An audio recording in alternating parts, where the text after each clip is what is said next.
Hi, I'm Richie Mackay. And I'm Davey Bolt, and you are listening to the Wrong Bias podcast.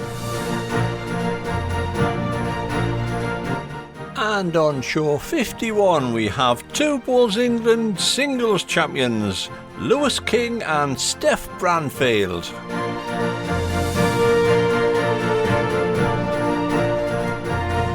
Richie has a bit of a rant.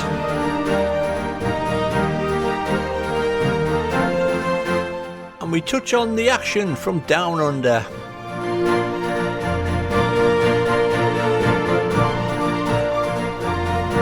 And it's a big welcome to our new competition sponsors, Top Rink Bowls. A massive thank you to Peter and the good folk at XX20 for their support over the last 2 years.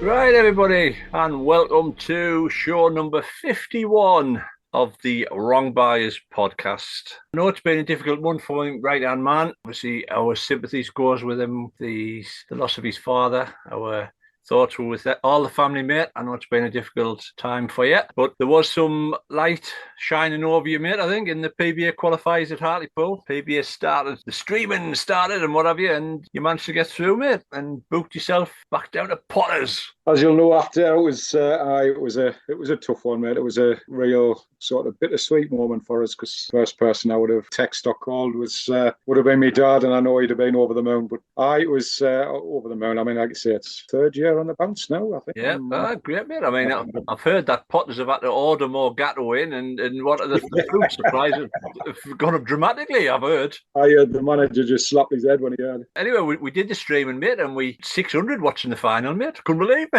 When you told us after the game, it was staggering. I mean, we normally, 100, 150, isn't it, during sort of the games through the day. But when it's Sunday night at 10:30, 11. 350 on Facebook and 250 on YouTube. Tremendous, absolutely tremendous. It was a cracking final. It was a shame one of you. Obviously, you were playing your mate Paul, who you getting down the pairs. It was a tremendous final to watch. Yeah, and it was sort of a double bittersweet moment. I thought it was like everything. I spoke to Paul after, and he says he was trying his best to beat us. So unfortunately, I think I was talking to somebody prior to the game, and when you're in that position and you're playing one of your really good friends, you've just got to take the friendship out of the equation. If you're there to win a game of bowls, I think sometimes it can be a little bit too friendly. I'm always trying to be as polite as I can and sportsman through the game, which both of us are. But I think from that friendship point of view, it's quite easy to get caught into a sort of discussion and maybe takes away your focus and things like that. So yeah, it was hard because I think that's the second final Paul's been beaten in. Sorry for mentioning that again, because I know he'll listen to this, but it will happen. I mean, the lads, he's too good not to qualify, and it was great for us in the pairs last year, and I think he got a massive taste for what it was all about and give him even more hunger to qualify. From Paul's point of view, it was his ambition to get there because, again, touching back to Paul lost his dad a couple of years ago, and it was always his ambition to obviously qualify, and dad always wanted to go down there. And Paul he'd always said to his dad, the only way I'll ever go down there won't be to watch. I'll only go down there to play. It's the start of the PBA grouse shooting season, isn't it? There's loads of events. I think there's 26 or something like that. There's quite 26. Quite a few. I mean, you kind of praise Jason, the work that he does, and everybody with the PBAs to get the events organised and what have you. And we're doing a bit of streaming for them as well. Big shout out to Paul Nichols, who's doing a bit of streaming as well. He's just started. I think he's had a dose of realisation how difficult it is to stream at times. I hope he sticks at it as well. We've had quite a few inquiries trying to give them other people tips how to go about the streaming and whatever. So it's finally starting to take off, which we hoped it would probably last year, mate, didn't we? We thought, well, hopefully people will pick up and see that you can do it. Got to have patience, really. I've always said that it's huge credit to yourself, because obviously people have watched the streams that you've done and it doesn't always go to plan. Wi-Fi drops out. It's and it's for all it's a free service to people. You're there. You've put the time in to actually do it, and just those technology issues that you've pretty much got no control over, especially outdoors, obviously affect that. So it's great Paul's doing it. And as we talked about the other week, the whole point of you starting it was the hope that other people would grab hold of it and do it across the areas, because there'll be nothing better than being able to watch bowls right across the country, and some good quality bowls, and 600 watching on a Sunday night shows that there's certainly an audience for it. Yeah, without a doubt, mate. And of course, you're clinching your place at the World Singles in January. You're playing the USA qualifier. The winner of that plays Les Gillett. WBT ranking list is not out yet, but we have had a little look at it. Paul Foster's still number one. The interesting thing is that all the points that the players have accumulated over the years have started to lose the value, whereas in the past, your top seed probably had about 180. I think he's down to about 60 now. And your 18th seed, which is probably Alex, is about 18. So the gap's closing. There is chances there for people to break in. I was staggered when I saw it as to what the level of points is right across now, and I think it just shows there's nobody out there actually just dominating at the minute. Seems to be a different winner or different people getting the latter stages every year, and that's starting to show in the ranking list, because where maybe a couple of years ago there was people in the hundreds and you were looking at that and thinking, "Crikey, I win the World Championship twice and I still wouldn't get there." Now you look at it and you think, qualify on a couple of occasions, have a couple of good wins, and you could be right in there. Getting in there is hard enough, but I think probably easier to drop out now as well, because there's a lot of players out there who are playing this sets format, playing the PBA qualifiers, and it's obviously thriving. So there's going to be different people qualifying every year. So no, it's all good. All good. On the show today, we have Bowls England's finest for 2023, both our ladies and gents singles champions, Chris King and Stef Branfield. Welcome to the show. Thank you. Hello. Hello. Great to have you on. Thank you very much. It's our first show since the Nationals took place, and what better way than to have our two champions on. So start with yourself, Steph. Obviously, it's nothing new for yourself. Is that your second you've won now? Yeah, second in 3 years, yeah. It takes a lot to win it once, never mind winning it twice. And does. Winning it twice in 3 years is absolutely tremendous. We'll come back to you in a second, Steph. We'll go to the man who I haven't spoken to, was probably more shocked than anybody else, but quality again came through in the end, and you must have been elated, Lewis, to win your first. Yeah, to be honest, it's been nearly like 6 weeks already since we won. It still hasn't sunk in. I still can't really believe it, to be honest. But yeah, it was a good few days. Did you, just touching on your run, at any point during your sort of run at the championships, did you feel as if you had a big chance the way you were playing? Genuinely, I'll be honest. I was quite happy after the first round against Simon Richardson from Northumberland. It was a really good game, but I was just happy with how I played. And that was the only game I played, I think, on the Thursday. And then I had 2 games on the Friday, and those 2 games were a struggle, to say the least. I was behind in both of them and wasn't probably playing anywhere near my best. And somehow I just managed to turn it round and get over the line. I think I beat Adam Barker 21-19 and then Nathan Nimmo 21-18. Certainly, I was 16-11 down in both of them, I think. Against Adam, I think I was 19-14 down and come back and won. That day, actually, or that night, it was a really hot day at Leamington, absolutely knackered. And I was sharing with Mum, and I said to her, I've got to go to bed.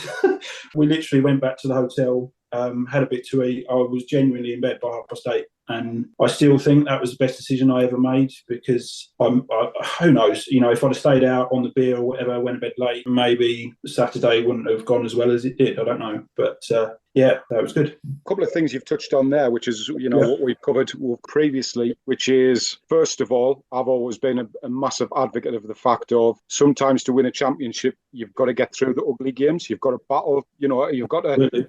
When you learn to win games, when you're not playing at your best or it's a bit of a scrappy affair, those players are the ones who tend to win the championships or, achieve higher honours, because you've got to find that way to obviously win the game. And the second one you touched on there, we were just talking about it. It's amazing how tiring it actually is, just mentally. The physical side of it, even fatties like me can get through a day and manage to still play games. But it's the mental side of complete focus that you've got to try and obviously get through game after game. And then not only are you thinking about that game whilst you're playing it, but you cannot not think about, I'm getting closer, and I've got a chance here.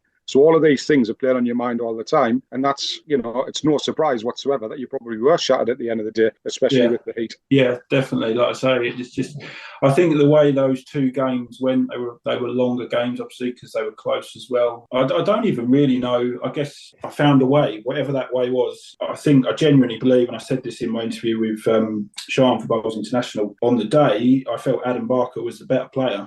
He really was. He was more consistent. He was getting off the line better. I probably bowled a handful of really quite massive bowls at the right time, which was the only reason I won that game. Against Nathan, I did turn it round, perhaps not quite as late as I did against Adam. And then, started the next day. And I once you get to the next day and there's 8 people left and you're all on one green, you just sort of look across and you think, well, somebody's got to win it. I still never really thought it would be me, but somebody out of that 8, including me in that 8, has got a chance. If it goes well, if you play well, you just never know. And fortunately for me, it just came together at the right time. As I say, I still can't really believe it, but it happened, and just amazing. Great stuff. So, Stef, obviously you won your first one, I'm presuming it was 2021, yeah. Is there any similarities? Was there any sort of anything similar to this year's championship that you could look back on 2021 and take a lot from? And did the experience that you gained from winning that? Yeah, there's always a get out of jail game, and my get out of jail was the quarterfinal against Power Walker. I think I was 17-12 down. And I won 21-18, I think it was. And that was like my get out of jail one. There was a get out of jail one in 2021. I think it was 20 all playing the last end. And the lady against me had 2 bowls to get within 4 feet and dropped both of them short. So that was my get out of jail one. 21 was, it was different. I've been to a lot of semi-finals up to that point and could never get over the line. And then I think I had Nats in the semi. I was like, just keep playing your bowls because at some point it's going to happen. And I just didn't know when. And then once I'd beaten Nats, it was like, just go and enjoy it. I think it was 11-2 down in that final in 21. Came back and won 21-15. So it's kind of like that battle of don't worry if you're down. Just keep going, try and change your length, get into that consistency, and hopefully they're missed and you get an opportunity. So that experience from that mentally has definitely helped me since then in singles. And but it was very different this year. I can't put my finger on it, but I just went out there and enjoyed it, because when you've done something once, you've always got that target on your back. And I mean, Dad's always told me you'll always have a target on your back as soon as I got in the international team. So sort of like had that guidance as well. And it was kind of just go out and enjoy it.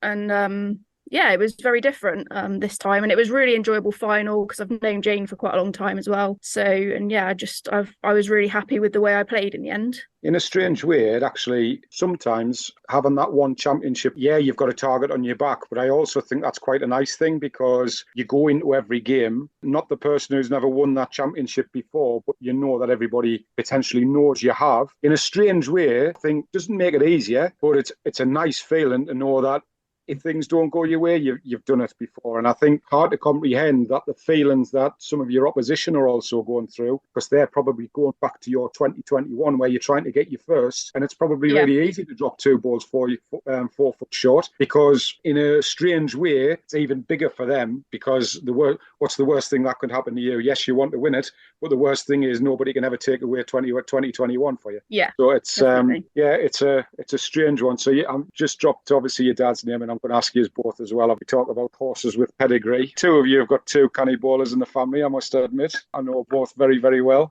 Spent a little bit of time in the sunny climes with both of them. So as far as yourselves is concerned, has that been that pedigree behind you? Is that the driving force for you both? I'll go back to Lewis for starters. Has that been a driving force, seeing what your mum's done over the years? 100%. It has to be. I've watched her play at such a high level for such a long time, and it sounds cheesy, but I am so proud of what she's done in the game. Years ago, she didn't really start that young, to be honest. Her dream was to win the county singles, and I think she's done slightly better than that. It's amazing. I love watching her. I've really tried to support her more since her parents died as well, like my grandparents, because they kind of followed her everywhere. She was kind of best friends with her mum, really, so that was really hard for her losing them. So I've really tried to step in there and sort of support her. Like quite often if she's through at Leamington or Nottingham, and if I'm not, I'll go with her. Certainly learned some stuff of her and obviously other people in the game that I've been surrounded by as well. But yeah, to have someone that close to you be that successful is, it's great. And for anybody listening who might know who Lewis's mum is, it's Mervyn King. Only joking. He plays darts, doesn't he? Yeah. So Wendy's had a fantastic career, and it's great. I guess one thing I've always seen with yourself, Lewis, is when she's been down at championships, it's great to see your posts just absolutely is thrilled for which you would be. That can only be good for yourself, because when you're in and around that and you see the pressure situations and you see what you've got to do to win it, then it can only be good for yourself. I feel like she's always been able to bowl the big bowl. I know quite often she's been skipping, so you got more opportunity to play the big bowls. It's not bread and butter leading, slapping them all over it. But I've certainly seen her do that on so many occasions, and if I could be half as successful, a quarter as successful she's been, then I'd be happy. So, I mean, the one thing that's grained in my mind about your mum in her bowls career is seeing her with knee-length socks on in Australia. That will never ever. Her and Louis never leave. There for that one, so I didn't see it in the flesh. I tell you, the picture next to Louis Rideout is one to behold. I'll tell you, beautiful it is. Stef, obviously, very similar question to yourself. Your dad's had an unbelievable career over the years. Pip, same question for yourself. Is that part of the big reason that your career is sort of going the way it's going? Yeah, he's always been behind me, as well as my mum. Obviously, Dad's got the achievements, been there, done it. He's obviously managed at Commonwealth Games, so all his experience, he does pass on a lot of it. Yeah, he certainly helped me with sort of some of the mental side of things. And yeah, I mean, I've played with him as well, and he's lovely to play with. You just do whatever he tells you to do, because there's no point arguing. Although I do argue a little bit more nowadays. I never really saw him play at his peak, so it's difficult to know. Obviously, I know he's done very well, and I've seen him play very well, but not at his peak. And so I just try and keep going. And yeah, I know he's proud of me, although he won't tell me that.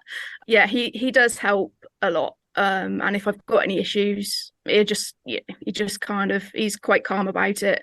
Just helps you along, and yeah, hopefully I can keep going for him. Is that his way of keeping you on your toes, by not giving you that sort of excessive praise? Oh yeah, I never get any praise from Dad, very rarely. Normally I hear it through Mum of what he said to other people, but he wouldn't tell me.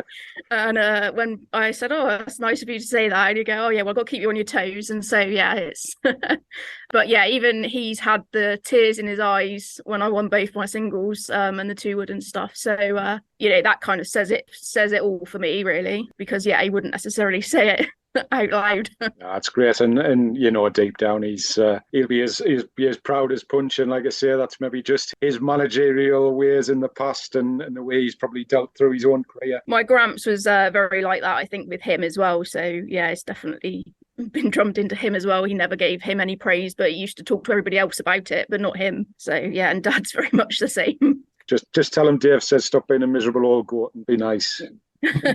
Now, we're obviously looking forward to 2024. I don't know if Mr. Stato has done some research on the bottom there, but where's the world champion of champions next year? Is it Skegness?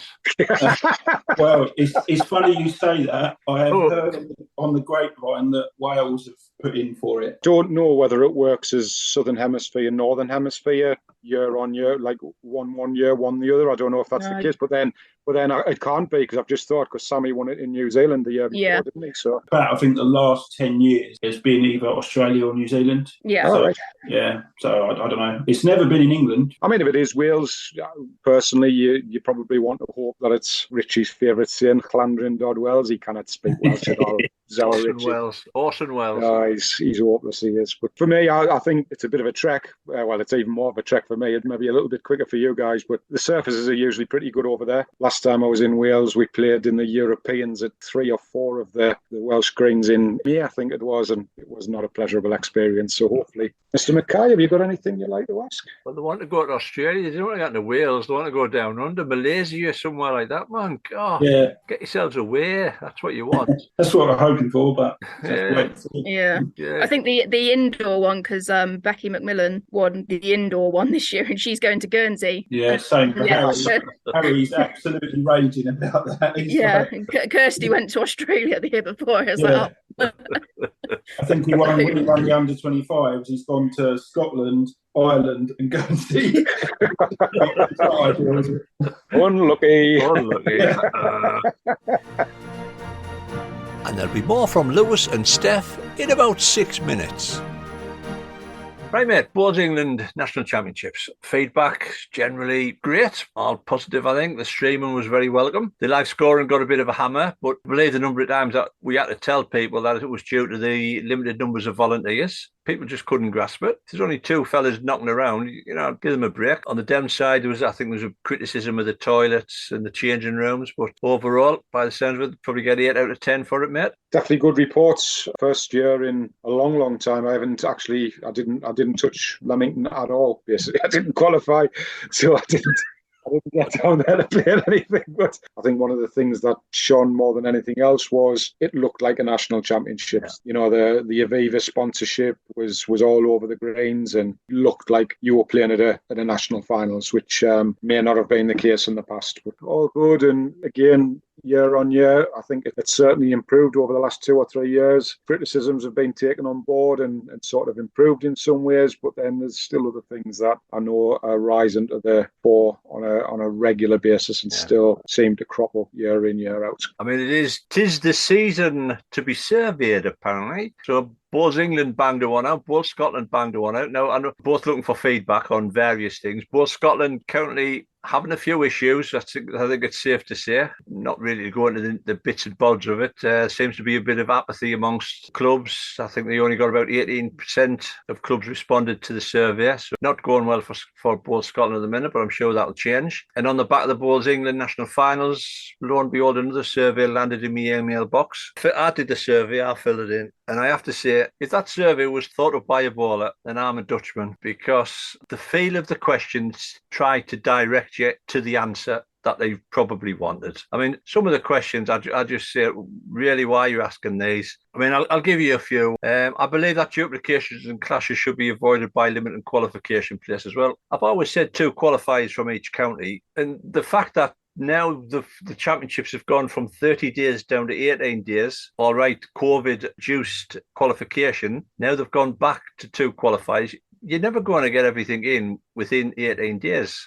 The only way you're going to avoid duplications is you use your evening sessions, or you split your championships up to a men's championships and a ladies' championships.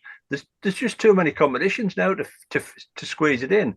And players shouldn't be penalised for qualifying. If they qualify, they should be allowed to play in their championships, whether it's to play on a night or whenever, but they shouldn't be penalised. The other ones, the formats in the Blue Ribbon events should replicate those at international level. Well, that's sort of like saying, well, yeah, we're going to go to sets. You've reduced formats down to 18 ends. Fair enough. It was a bit of everybody, like 21 ends. We didn't want set. Just leave it as it is. Let us settle down. You didn't have to tinker everything every year. If it runs well, it runs well. Sets has its place. I think it's perfect for the qualifiers, PBA qualifiers and other events. But I totally agree with you. There's a couple of others which I'm going to briefly touch on. Matches should be made shorter in some events to provide opportunities for people with less time to play in competition. Man, just leave them as it is.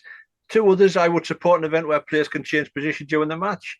I would support an event where substitutes, if you want to do that, go and play ABF. Yeah. Go and play ABF. You didn't need an ABA. Go and play ABF. And the one that really did get me goat up, and I think it's probably got the goat up of a few international players and county players, because they brought the question. Why ask this question?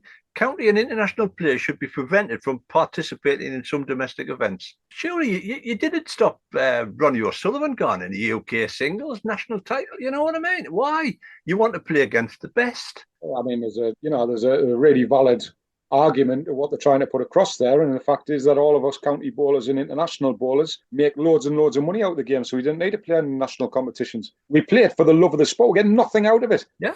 If you're good enough to continually get there year after year after year and continue to get a lot of stages, then that's up to those other people to try and get the game up to a level where they're going to compete. Players with ability should never, ever be disregarded or taken out of the chance of being able to win a national title.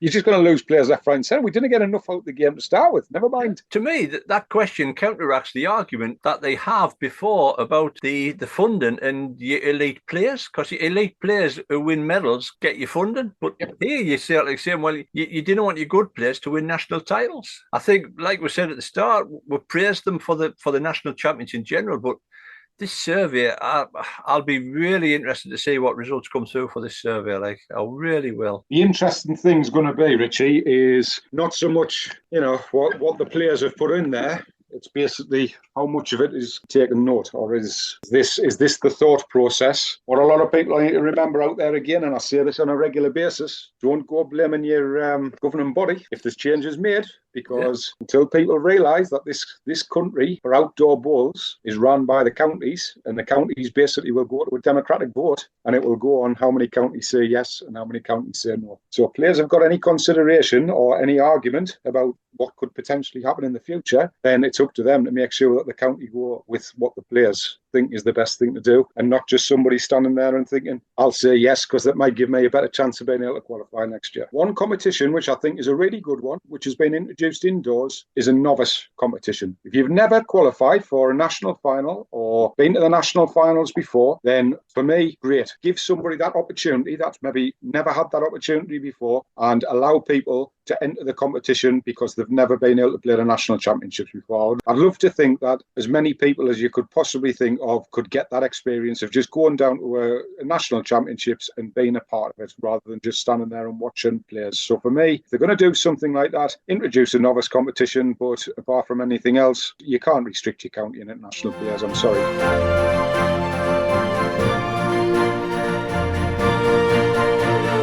Question for the two of you: how old were you when you took the game up, Lewis? I was 7. Started in 1991. Yeah. I was 12. 12. So, but I always watched. So if a family member hadn't been playing, would you have took the game up? And you both shaking your head, so you both said no there. Yeah, sorry, we're meant to speak, aren't we? They can't see us shaking our heads. Oh, no, you are right. I didn't come back to this. So you're both shaking your heads to say no. So adding something else to that one, now that you're a little bit older, would you take the game up nowadays, Lewis? That's a really difficult one. I mean, I absolutely love it. Like, I've done it nigh on all of my life. Like, it's the only sport I've ever really done seriously. If you walk past a bowling green, would you sort of say, I might have a go at that? Or would you just carry on walking? Genuinely, probably not. I might look over the fence and go, oh, yeah, that's all right. But I suppose it's difficult when you've been a family thing. Like, my mum's parents played, so she got into it because of them. And then me and my brother got into it because they were always at the bowls green, kind of grew up around the bowls green. I don't know. If I didn't have that connection, I don't think I probably ever would have played. And to be honest, I do love it. But other than personal pride and a sense of achievement, you don't really get much out of this game. Certainly financially. If that was a bit different, then I'd probably say yes. But you want to get into presenting podcasts, man? Me and Richie drive Ferraris. Oh, yeah, you loaded. Yeah, right. Yeah, right. He might, but I don't. So what about you, Stef? If you walk past a bowling green today, would you take it up? Yeah, no, probably not. But then, it's difficult when you've been brought up with it, and your family, grandparents, parents, brothers that have done it, and it's so. I don't know what I'd be doing if I didn't play bowls, if you know what I mean. But I've always been sort of into sport, but you found the one that you're good at now. Yeah. Here's a little twist to that question then. So when you did play and when you did start, when you were youngsters, did you hide it away from your friends? No. You know what? I say I never did. We used to have to play like club friendlies at the weekend, obviously wearing grey trousers and like a white top or whatever. And I actually didn't care. I thought, this is a sport I play. I enjoy it. My family play it. I don't care what you think. So. Yeah, no, I mean, like, if you were successful, you were in the local paper and you'd see it. I got teased about wearing a skirt, but no, you couldn't really hide it away. And it didn't bother me because it was something I enjoyed and I was good at, so it didn't affect me. Did you miss out on the white gloves and the starch hat? Yes, I did miss out on that, thankfully. I bet you were gutted. Oh, yeah. She's still got some. She wears them on a weekend. Yeah, I bet you got them in them, you know. I know when I was 10, up in the north here, a 10-year-old playing balls probably wasn't the thing to talk about and say. And I always remember I used to try and hide it from my mates. And I was down at Sunderland Indoor Bowling Club with my dad, and this guy came in, just said, mind if I take a photo of you? And you know, I'd really like to take a nice photo of you and your dad. So sitting there, my dad had taken this barber's. I had a good basin haircut, looked a right clip, 10-year-old. And then next thing I know, this photographer, he was only a photographer of a local newspaper, wasn't he? I was plastered all over the front papers. I won again, Dad. I couldn't believe it. I was absolutely devastated. Devastated I was. But no, it was an interesting question because, like I said, the little twist, would you take it up now? I think a lot of youngsters probably don't even think about it. And the majority that I know generally come from somebody who's involved within the family. And Richie did, I did. The majority of the lads who I play with up here probably were introduced by family or came along with their mate because of somebody coming along with family. So, yeah, it's an interesting question. 2 of the champions of England there. And if it wasn't for your mum and dad playing, would you actually have made that champion of England? Probably not. No, certainly not in bowls, but probably not in anything else either. I think you would be a tap dancer, Lewis. Oh, Christ. You don't want to see me dance, mate. The only time I dance is if I have a few too many drinks. Yeah, same here. And I don't drink that often, so it doesn't happen very often. So, Steph, since you took the game, do you think the women's game's progressed? Yeah, definitely. I mean, when I first came into it, it was still very, you had to earn your county badge. You had to play in these amount of friendlies to be able to move on. I know in Somerset, we had a few issues where you had to be badged to be representing your county, and if you weren't, even though I think 2015 was my first junior cap, 2005 not 15, didn't matter that I played for England at junior level, they still wouldn't allow me to play in anything county wise. So a lot of that's changed, and sort of just the county comps, it always used to be afternoons, like every other day, but now it's sort of evenings. And so I think it has developed quite a lot, the women's game, certainly in our county. But we're still struggling on numbers generally across the country with women bowlers, and trying to get them into it is hard because obviously they generally have the families and things like that. To me, trying to aim at ex-sports players that are too old to do, rugby, football, cricket, whatever they might do, tennis even, that's the ones where we want to, especially women, I think, well, and men, to be honest. If they're sports people already, they're more likely to go into another sport. I actually think that is the generation that's been missed. So probably people maybe just below my mum's. I mean, mum is, I shouldn't really say this because everyone's going to know how old she is now, but she is 60. Maybe the gap between sort of 40 and 60 now, they're the people that I think they're the smallest number of people playing this sport. Obviously, loads of over 60s. You've got a fair amount of under 30s, but for me, that middle bit is where it has been missed. Don't know what the answer is, but none of us want to see the sport we love go, do we? Without touching on this again, I know we've covered it in a previous podcast, but you're probably one of the luckier counties, Steph, from knowledge, because there is a reason why the women's game's struggling across the country, and that is because there's still a lot of counties out there still adopt the women have the spare time during the day and the men go to work. Yeah, no, we were very lucky that when we merged, I think it's around 2010, that was when it really started to change. And like Edna and Mo obviously had, ex-internationals, they had a big impact on that. So they could see where it needed to go. So that definitely helped Somerset move on from where it was. But there are still some counties out there that they don't care about workers and it's still afternoon. It's just a shame really that we can't force it upon them to change. But I mean, until it dies out in that area, I suppose it's not going to change. Working in the sport, I'm a big advocate of the fact that the sport's in decline, and we have, myself and Richie's had this discussion on a regular basis. However, we've also had the discussion about the fact of not all clubs are affiliating all of the members. So we've got no idea how many people actually play this sport. Some clubs will only affiliate their members if they play in competitions. Yet there will be a lot of clubs out there where there are women actually playing bowls, don't enter the competitions, aren't being affiliated, so the correct numbers aren't being recorded by the clubs, because basically they'd rather keep the money than put it back into the sport for the administration. And this is where my argument comes, that I don't think the sport is in as bad a state as what everybody thinks it is, because technically there are thousands and thousands of bowlers out there that we know nothing about because they just turn up and play social bowls at the bowls club. Can you imagine, Lewis, if everybody affiliated in Kent area, God, you'd have about 10,000 to battle through for that. Honestly, yeah. I mean, obviously, there's a lot of entries in Kent,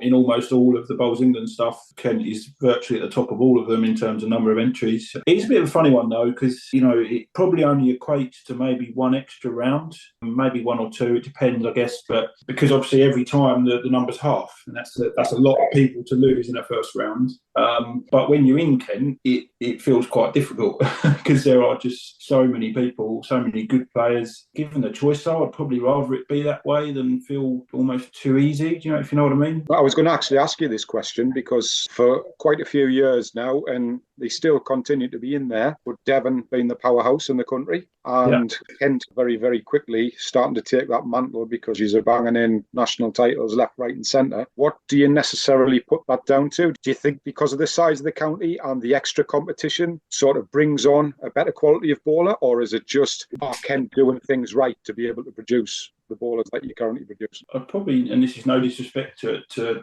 anyone in Kent, but probably not the latter. I would say law of averages, if you've got more people, you've got more chance of winning, I guess. More chance of having a bigger pool of better players. Obviously, you see it in sport with certain countries.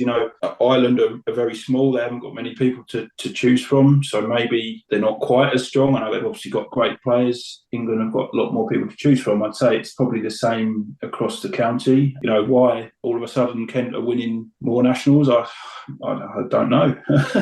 Don't have really the answer to that, to be honest. It's good to see because there are so many good players in Kent. It's so difficult. I mean, this year was the first year I've ever qualified in the singles, and I probably haven't entered it every year, to be fair. Again, I said in my interview with Sharm for Bowls International that I personally I fall in and out of love with singles, which sounds ridiculous saying it now. I've just won the national singles, but there's been a period of years where I just didn't bother entering it. And then I've come back to it and thought, no, I will do it, so I don't know. I don't think it's a wrong thing to say. I know there's a lot of people out there who, whether it's just that aspect of the fact that you're out there by yourself and you haven't got somebody to have a bit crack with or rely on each other, or that bit of teamwork, or, some people just don't like singles. But yeah, it's certainly different, obviously, like you say, because you haven't really got anyone to bounce off of. I think you need to be mentally strong, which perhaps before this year, that's been my downfall.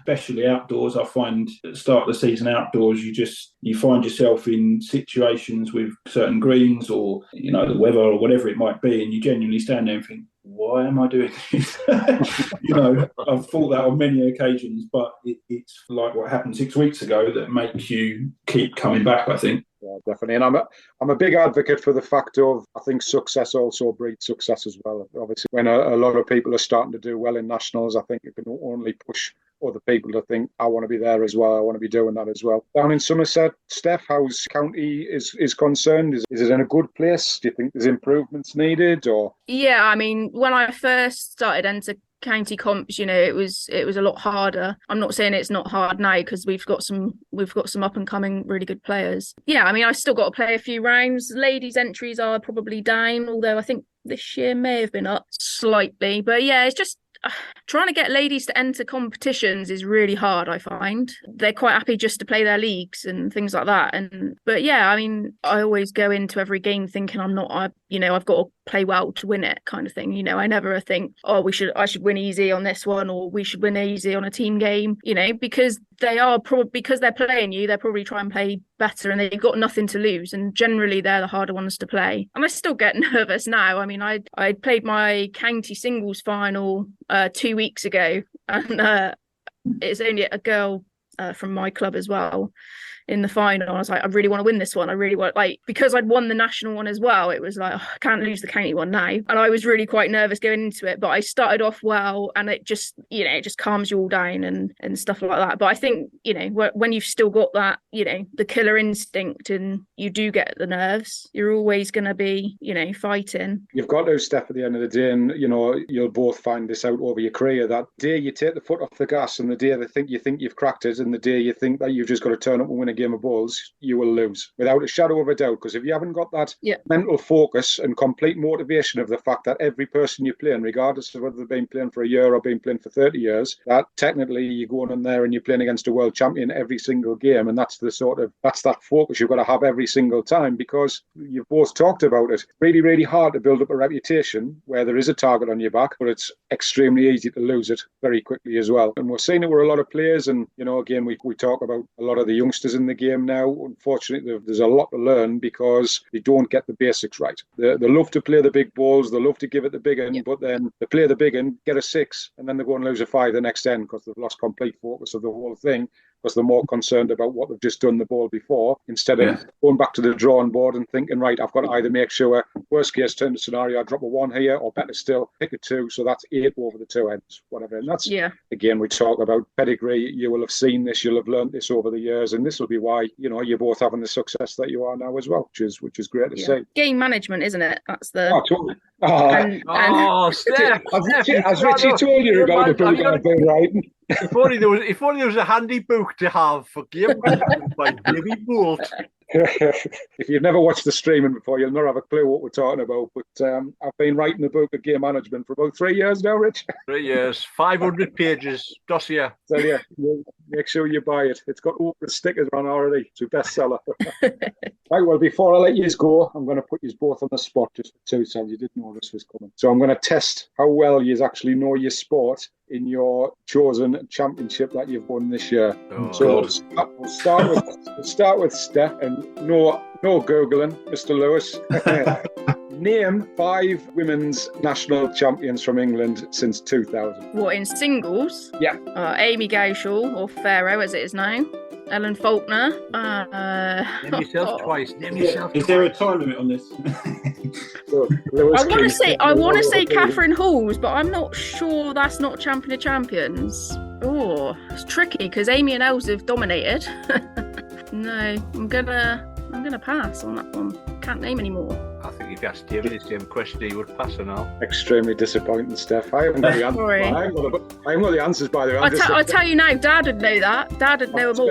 I'm expecting Richie to go away and research this and give you a bit of grief after you've gone anyway. So he'll add this one in at the end. Go on then, Mr. King. I bet you've been Googling. No, I haven't. So he's all over Wikipedia at the minute. What did you say from a certain year? 2000. Men's national singles champions since 2000. I can reel off quite a few actually. Certainly Jamie Walker, Ed Morris, Sam Tolchard, Simon Green from my county, and I'm pretty sure Gordon Charlton won in 2001. I'm a bit of a bowls geek, I have to admit.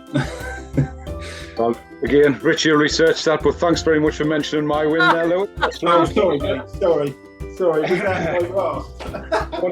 Whatever. Your mum's always been the better bowler in your family. No, she is, mate. I was waiting for her to say it, but you never. Flog me guts off. Oh, dear. Whatever. Oh, I feel bad now. I hope you don't sleep. I hope you don't sleep for 2 years. Do you want to take that recording back and do you want to re-record it, Lewis? Yeah, re-edit time out. Yeah, the first one, the standout one's got to be David Bolt. You know. Oh, that's excellent. Yeah, you can twist that into there. Couldn't you? I'll cut that bit out. Edit that bit in.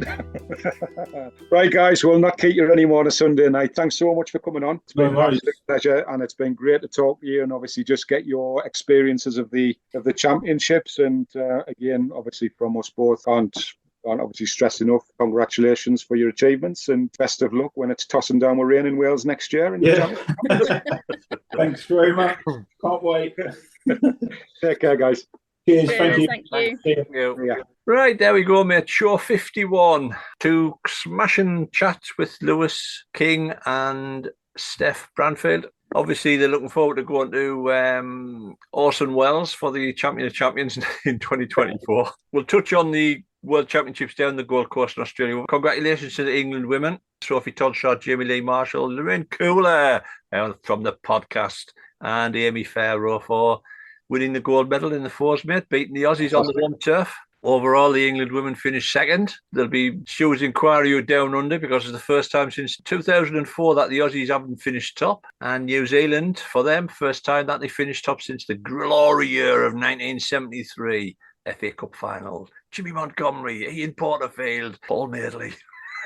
Billy Bremner. For the other home nation, Scotland finished sixth, Wales ninth, Ireland weren't in the top 10. I couldn't find where they finished out. We'll give them 11th. For the men, Australia obviously topped it. I think they won in every discipline.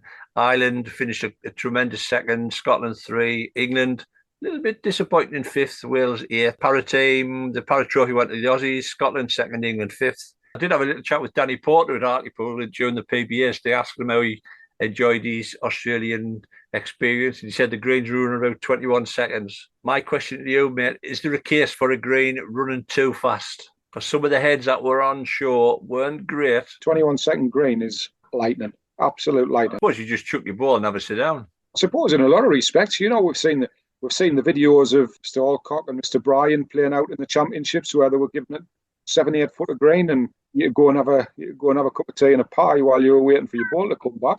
And that's exactly what it was. You know, I think the quarterfinals when we were out there, it was very similar. It was the fastest I'd ever played on, and it was at the point of you just had to drop the ball. It was just flying, and you were outside the rink marks. It was just absolutely flying. Congratulations to Ireland, considering the pool of players that they've got. We've just talked about Will Lewis there. You know, we're talking about sometimes when you've got a bigger pool, like England have dominated over the years in international series, especially indoors, and it's a bigger pool to pick from than the other 3 countries that you've got. So for them, it's an unbelievable achievement, really. A quick shout out. Congratulations to Daniel Salmon, Wales, Scotland's Darren. Oh yeah, Gualtieri. And Ed Morris, Ed taking the bronze, Darren getting the silver. You've got to give Dan massive credit. I mean, that's twice now he's gone out there and gold medal at the Commonwealth Games in the pairs. Right, mate. There we go. End of show 51. We hope you've enjoyed it, folks. Hope you stick with us. I hope you catch our live stream and coming up over the next few 6 or 8 weeks, and we'll catch you soon. Just one last thing, just so that there's no bias. We've had the 2 Boards England guys on, the 2 champions of England this year, and we stream and we get a lot of comments right across the British Isles and across the world now even as well. So I just wanted to say, you know, we don't want it to always look as if it's just the Boards England champions that we bring on here. We're always open for any of the other governing body champions or anybody who wants to come onto the podcast. Just drop us a line. Anybody is welcome. We can take the mickey out of anybody. Open house season. Right, folks, there we go. Thanks very much. We'll catch you later. Later. This show is dedicated to Abraham Charles Bolt.